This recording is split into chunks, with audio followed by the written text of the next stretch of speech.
Inside one of the 100-plus performances happening during the month of April, how you can get in on the fun of Quad Cities Live Month.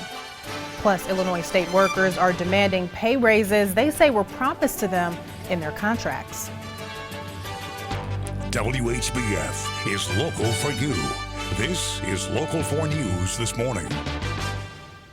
Good Friday morning. I'm Scarlett. Thanks for watching Local 4 News this morning. Today, it's not only April Fool's Day, it's the start of Quad Cities Live Month. The Convention and Visitors Bureau is encouraging more people to get out and see one of the many live shows offered here in the Quad Cities. Local 4's Greta Patrick joins us now in our newsroom with more on one of the events happening this weekend. Greta, how is the Quad City Music Guild helping to start off the month?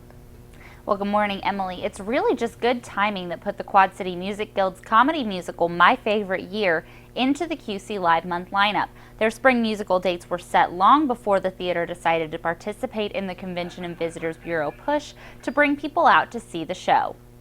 We spoke with the director and assistant director of the show. They say My Favorite Year has funny scenes, serious scenes, and something for everyone to enjoy. For My Favorite Year, they're expecting to fill about half of their 600-seat theater, and the goal of Quad Cities Live Month is to generate more interest in shows just like My Favorite Year. The Convention and Visitors Bureau is trying to get people out of their usual weekend routine for the month.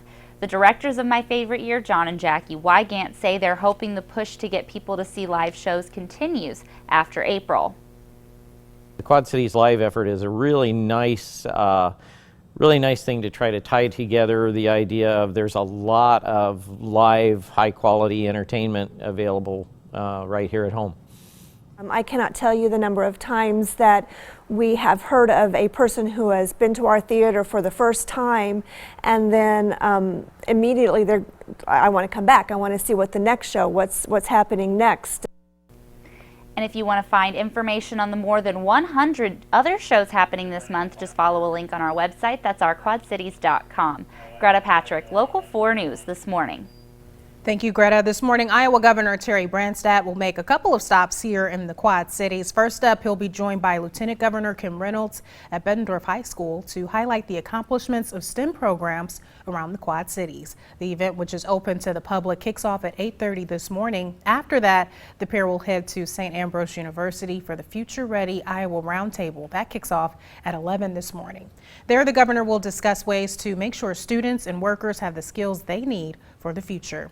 Gun suppressors, also known as silencers, are now legal in Iowa. Governor Branstad signed the bill into law that allows them to be purchased and sold. Critics say the device enables people to get away with violent crimes like murder, but supporters of the bill say it's merely a way for gun users to protect their hearing. It will make a difference in reducing hearing loss. It will help us grow jobs in the state of Iowa. Will not only satisfy a consumer demand, but it also will provide a boost to many Iowa businesses.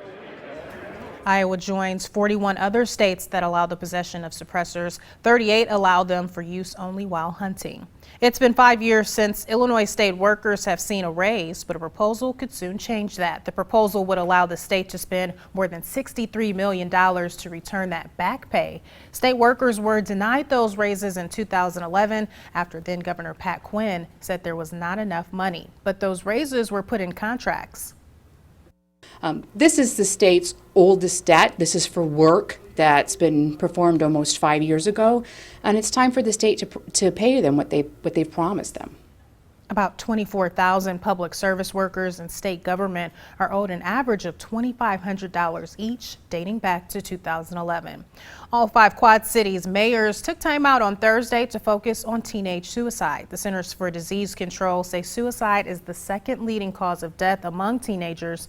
Local counselors say that's consistent here in the Quad Cities. Mental health professionals say the most important thing you can do is talk to your kids about whether or not they think they're struggling emotionally. Have the conversation. It surely doesn't hurt to have the conversation. If there's something going on, can you imagine the relief that the child's going to feel that my parent is actually coming to me and I have an opportunity to share what's on my mind and on my heart. Mental health officials say if people you know have suicidal thoughts, try and help them out. Remind them things will get better and to seek professional help.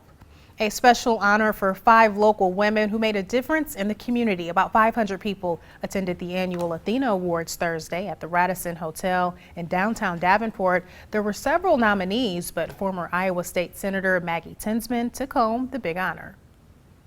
Well, I think it demonstrates to people the strength in leadership. It's a good role model for other women in the community to kind of aspire to this level of leadership.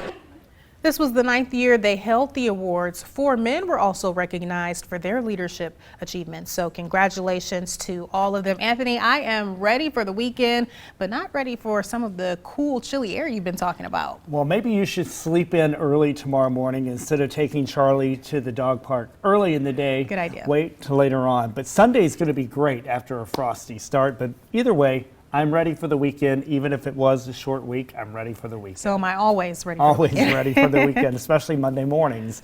Outside right now, we have a nice sky there.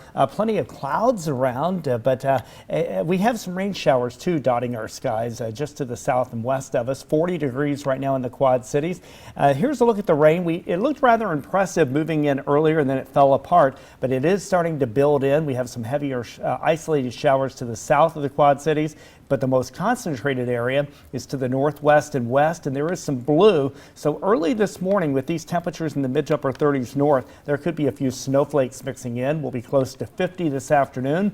Tonight, I think we're going to be dropping down to below freezing. Our in-house computer model keeping us into the 30s, so I think it's going to be a little bit colder than this. And then tomorrow, temperatures struggling to reach 50 degrees. Notice that the northern hometowns stay into the 40s and drop quickly into the 30s, but it's going to be a very cold start to the day.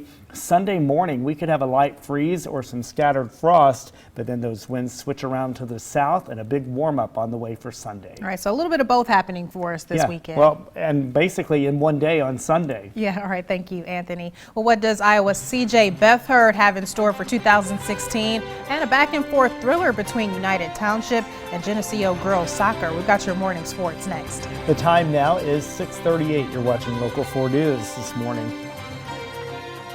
WHBF is local for you with Emily Scarlett and meteorologist Anthony Peoples. This is Local 4 News this morning in high definition.